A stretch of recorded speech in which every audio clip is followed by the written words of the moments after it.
Olá, eu sou a Rita Foelker.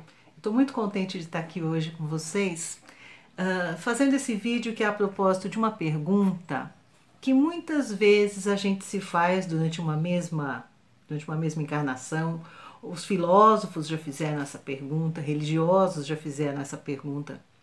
E a pergunta é: por que Deus permite o sofrimento?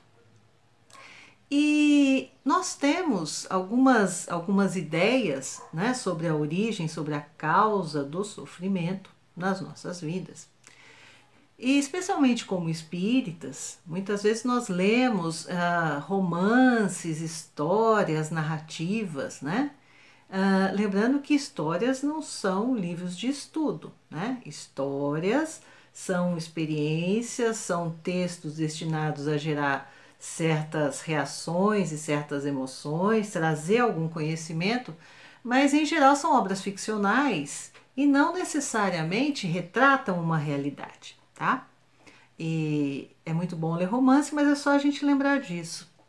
Agora, muitas vezes, né, essas leituras nos trouxeram ideias como, por exemplo, a noção de que aquilo que a gente faz numa vida, os nossos equívocos, os nossos descaminhos, os nossos crimes, aquilo que foi perpetrado numa vida, né, em outra vida ou no entrevidas, será alvo de punição ou de castigo.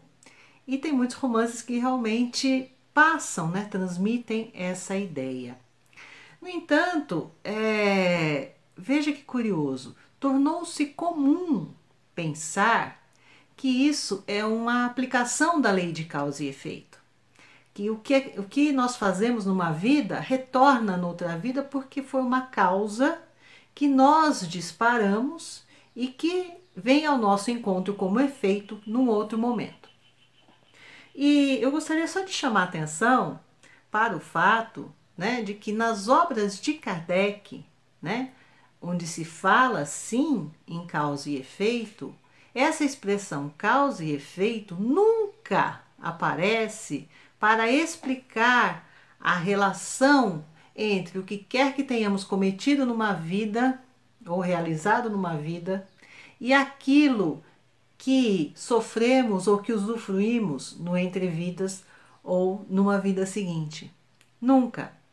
Causa e efeito aparece nas obras básicas para se referir unicamente a Deus, né, como causa primeira de todas as coisas, como causa do universo, causa inteligente, tá? E como aquelas relações das leis da matéria, né, a lei da gravidade, as leis do funcionamento da eletricidade, tudo isso é determinístico, tá? E tudo isso funciona sempre de uma mesma forma. Mas quando se trata das individualidades, quando se trata dos espíritos, acontece um pouquinho diferente. Bem, e por que nós nos acostumamos a pensar assim, né? De que aqui na Terra se semeia, né? E na vida espiritual ou no céu, em outro lugar, a gente colhe o que a gente semeou aqui. Possivelmente isso acabou sendo desenhado, né, no nosso inconsciente por encarnações em meios onde culturalmente o catolicismo era predominante, tá? E para a noção católica, vida e morte são opostos. Então, se você está vivo, você não está morto. E se você está morto, você não está vivo. São duas situações distintas.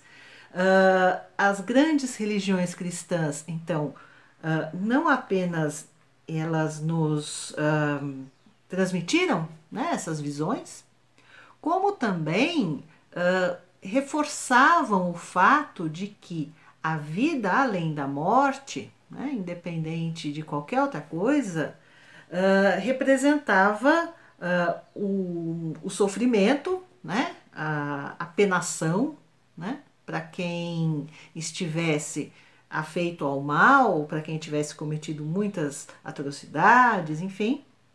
E o céu seria o destino dos bons, dos honrados, né? Das pessoas de bem.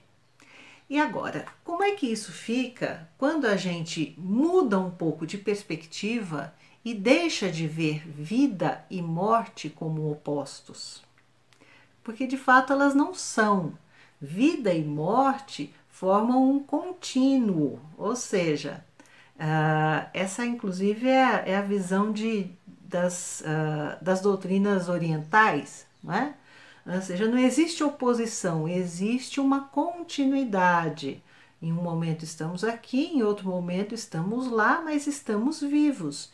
Estamos agindo, estamos refletindo, estamos revendo nossas atitudes, estamos muitas vezes instantaneamente modificando um comportamento que a gente já não considera mais que faz parte, né, da nossa caminhada e da nossa evolução, porque nós crescemos.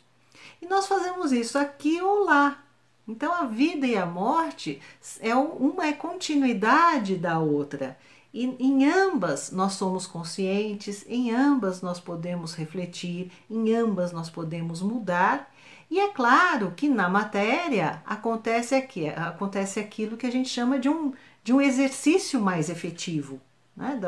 Realmente das nossas conquistas diante das situações que enfrentamos ou que nos envolvem quando estamos encarnados. Então é isso, certo? Não existe mais essa ideia de fazer algo aqui e sofrer algo lá. Isso faz parecer, né, que quando a gente comete uma ação, seja ela terrível, seja ela maravilhosa, essa ação fica guardada, né, num frasco, numa cápsula, né, da forma como ela foi perpetrada e cometida, e que ela vai lá para as estantes, né, de um tribunal ou para as estantes de Deus, né, e quando nós chegamos do lado de lá, Deus vai pegar, né, essas cápsulas, vai olhar para elas e vai dizer afinal o que é que nós merecemos, se é a alegria ou se é o sofrimento. Mas de fato não é isso que acontece, porque a todo momento nós estamos com oportunidades de transformação e a todo momento nós estamos caminhando no sentido de uma transformação. A todo momento nós temos condições de nos tornar outras pessoas, nós temos condições de outras pessoas no sentido de outras atitudes, né? Outros pensamentos, outra forma de agir, porque sempre seremos nós mesmos, certo? E, bom, já na Idade Média, essa visão de céu e de inferno, ela já começou a criar entre os filósofos, e eu cito aqui Santo Agostinho, né, o santo filósofo, que pensava assim, poxa, mas e aquelas almas que não foram assim nem tão ruins, nem tão boas, né? Será que elas iriam para o inferno só porque elas não tiveram outra oportunidade? E foi então que surgiu aquela figura do purgatório. E aí eu convido vocês, se quiserem saber um pouco mais sobre o céu, o inferno e o purgatório, como eles são desenhados na visão católica e como eles são interpretados pela doutrina espírita, existem 3 capítulos no céu e inferno, onde a gente pode encontrar um monte de informação bem bacana, bem esclarecedora. Bom, e o que mais que os espíritos, então, dizem a Kardec sobre esse entrevidas, né? Kardec se interessa em saber sobre as condições em que esses espíritos vivem, e os espíritos, então, esclarecem que não existe um local determinado, né? Um céu, um inferno, uma prisão, alguma penitenciária no espaço, né? Onde os espíritos tenham que passar um tempo, né, pensando sobre os seus crimes e sofrendo as suas consequências, e que isso então não tem nenhum tipo de fixação espaço-temporal. Eles estão no mundo espiritual numa condição de aguardar uma próxima oportunidade na Terra e aguardar uma próxima encarnação.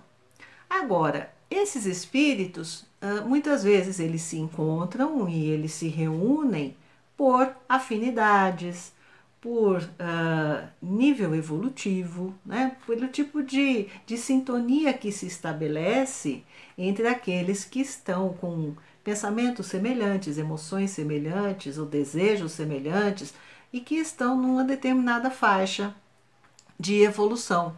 E é ali que eles permanecem. Agora, será que isso significa que o sofrimento deixa de existir? Não, realmente o sofrimento acontece e ele é real. E todos nós podemos testemunhar isso, porque, certo, praticamente todos nós temos as nossas dores morais, temos as nossas tristezas, temos os nossos arrependimentos, né? Temos aquela hora em que a gente pensa, mas e se eu tivesse aproveitado aquela oportunidade? Mas e se eu tivesse respondido àquela pergunta de uma forma melhor? Né? Se eu tivesse atendido aquela pessoa com mais atenção ao seu problema? A gente sempre tem esse tipo de questionamento íntimo. Agora, se isso envolve algum tipo de sofrimento, veja, ele não é um sofrimento impingido, ele não é um sofrimento que vem de um decreto divino, ele está conosco porque nós funcionamos dessa maneira, nós estamos exercitando a nossa ação, nós estamos exercitando a nossa capacidade de escolha e verificando as consequências, esse é o nosso aprendizado. E é claro que quando a gente tem atitudes que não foram tão boas ou que não deram resultados, é natural que a gente sofra, tá? Mas aí, eu vou até procurar aqui, tem algo muito, muito interessante, né, sobre essa questão do sofrimento, e que está escrito em Kardec, né?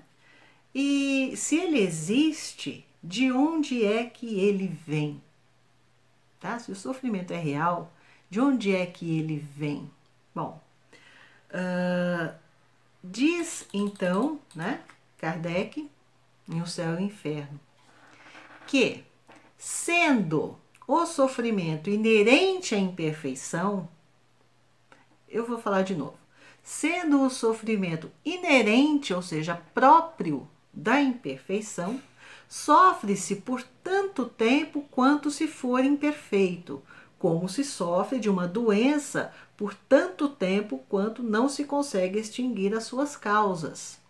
Então agora ficou um pouco mais claro para nós, né? Por que nós sofremos? E por que a gente sempre fala tanto a respeito de cura, de buscar uma cura, né? A cura do espírito, que cura é essa? Bom, a nossa imperfeição funciona como se fosse uma doença. Então é como se a gente estivesse gripado, né? E a mãe fala pra gente, não vai pôr o pé no chão gelado, né? Não vai tomar banho frio, põe um agasalho para sair. E você faz o quê? Você sai de qualquer jeito, você se joga na água fria e você sai à noite sem agasalho, sem gorro, sem nada, e você acredita que de alguma forma você vai conseguir sarar dessa forma, mas desse jeito, né? Mas você no fundo está agravando a sua situação, né? Muitas vezes por pura teimosia. Teimosia é uma falta de reflexão. Então nós sofremos enquanto nós somos imperfeitos. E aí tem uma frase que é muito bacana, também bem parecida com essa, tá? E essa aqui é para a gente guardar e para a gente pensar muito sobre ela, tá? Porque ela, de um certo modo, afeta a todos nós, tá? Encarnados e desencarnados, nesse vai e vem da vida, né? Entre os dois planos.